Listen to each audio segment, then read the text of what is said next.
Hello everyone, welcome to Indian Current Affairs podcast channel. Today we are going to discussing some of very important MCQs on Indian polity. So first question is, which of the following features of the Indian constitution were borrowed from the South African constitution? First one, procedure for amendment of the constitution. Second one, procedure established by law. Third one, election of members of Rajya Sabha.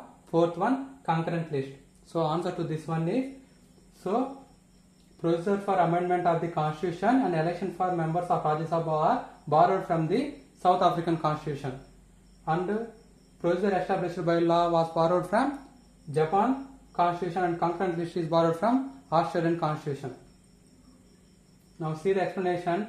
Australian constitution. From Australian constitution we borrowed concurrent list, freedom of trade, commerce, and joint sitting of the two houses of the parliament. And South African constitution we borrowed procedure for amendment of the constitution and the election of the members of Rajya Sabha. And the third one, from Japanese constitution we borrowed procedure established by the law. So next question, who among the following was appointed as Speaker pro term of the newly constituted 18 Lok Sabha? First one, B. Mahatab. Second one, Somnath Chatterjee. Third one, Vikirendra Kumar Karthik. Fourth one, Dwarakanath Tiwari. So answer to this one is B. Mahatab. So B. Mahatab was the Speaker pro term in 18th Lok Sabha. So what is the main duty of pro term Speaker?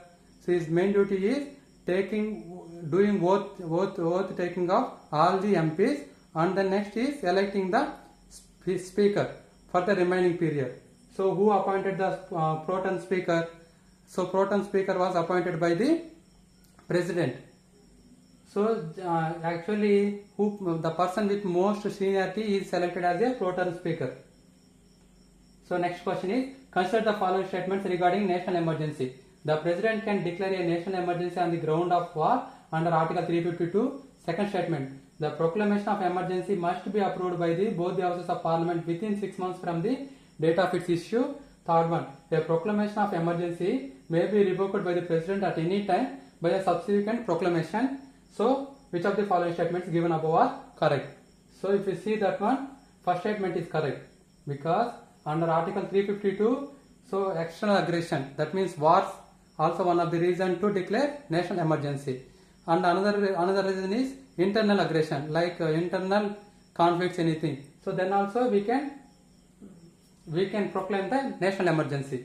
And next statement is, it is wrong, because the proclamation of emergency must be approved by both the houses of Parliament within 1 month of the date of its issue.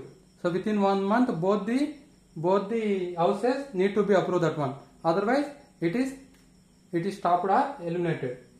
So next, third one is, a proclamation of emergency may be revoked by the President at any time by a subsequent proclamation. So by subsequent President order we can stop national emergency at any time. So for stopping of national emergency or lifting of national emergency we don't need Parliament approval. Just President order can is enough. So next one, under Article 352 explanation. Under Article 352, the President can declare a national emergency when the security of India or a part of it is threatened by war or external aggression or armed rebellion. The proclamation of emergency must be approved by both the houses of Parliament within 1 month from the date of its issue. A proclamation of emergency may be revoked by the President at any time by a subsequent proclamation, such a proclamation does not require the parliamentary approval. So that is the matter. So in Article 352 it is national emergency, Article 356 about President rule, Article 360 about financial emergency. If you see the next question, which of the following statements are correct regarding power of remission of the punishment or sentence by a state governments? So as governor and President can remit or pardon the punishments, even state governments have that power. So because jails comes under state list, so they can also do that one. First statement is, the appropriate state government under section 432 of the Criminal Procedure Code 1973 may remit the whole or part of the punishment to which a convict has been sentenced. Second one, in case of life imprisonment convicts, the state governments can remit the punishment only after a period of 14 years in jail as per section 433A of the CRPC.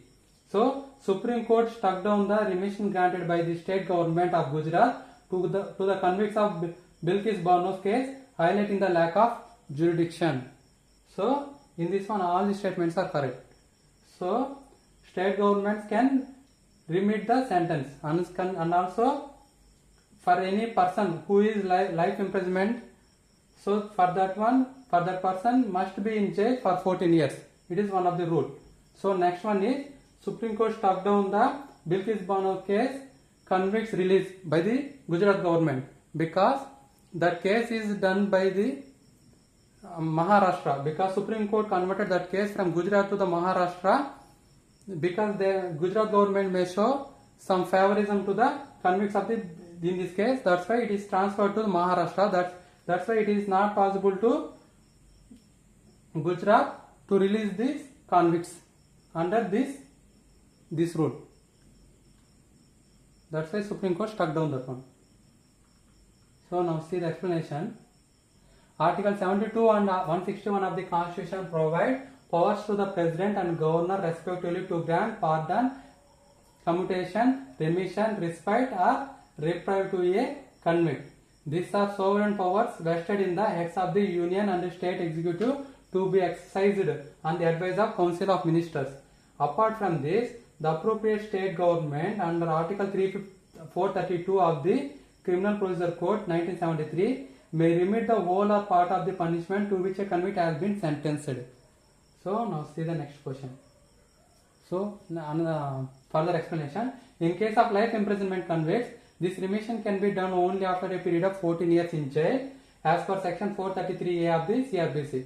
The SC has ruled that the Gujarat government's decision to remit the sentence of Bilkis Bano's convicts and set them free was illegal. Gujarat government had no jurisdiction to entertain the application for remission or pass the orders as it was not the appropriate government. So next question is, which of the following statements are correct regarding changes brought by the Union government to cantonment borders in India? What are cantonment borders first of all? So cantonment ports are, it is the area which is regulated by military, directly by military. So there is no municipality or there is no any panchayats. So it is directly ruled by the military. So that areas are called cantonment boards. But recently Union government changes some rules in that regard. What are they? First statement. Civil areas of the cantonments are denotified and these areas are merged with the concerned state municipalities. Second statement. The military land in these areas are converted into exclusive military station. Third one. Proprietary rights over assets for civil amenities in this exercised areas will be transferred to the state government or municipalities. So all these statements are correct. So if you see the explanation, so cantonments areas are primarily designated for housing military personnel and supporting infrastructure.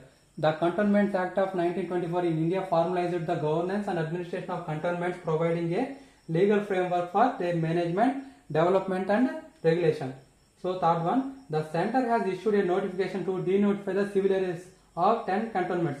Total 58 are there, in which 10 cantonments there is a notification. So what that one is, the government plans to exclude certain areas of these cantonments and merge such areas with the state local bodies. So next question. Consider the following statements with respect to pardoning powers of the President of India. Article 72 of the Constitution empowers the President to grant pardon. The pardoning power of the President is subject to judicial review. The President, while exercising this power, does not sit as a court of appeal. So which of the following statements are correct? First statement is correct. So it's direct statement. Article 72 gives the President to grant pardons to any convicts. So next statement is, the pardoning power of the President is subject to judicial review. No, it's wrong. So the pardoning power of President cannot be reviewed by any court. Even Supreme Court don't have that right. So the President, while exercising this power, does not sit as a court of appeal. So this statement is correct.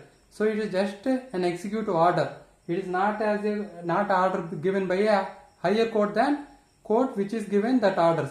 So it is not like that. It is not a order of court of appeal. It is an executive order.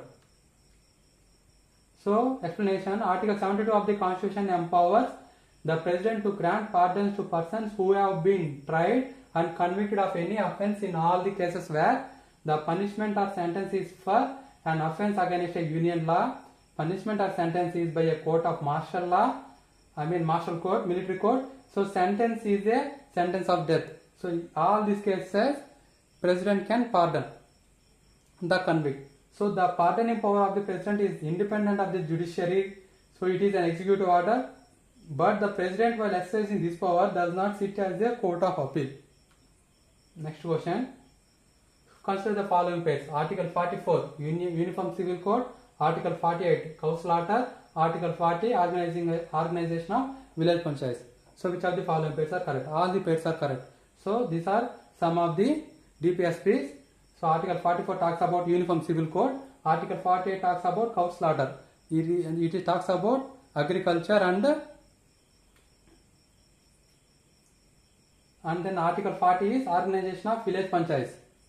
So all these statements are correct. Thank you very much.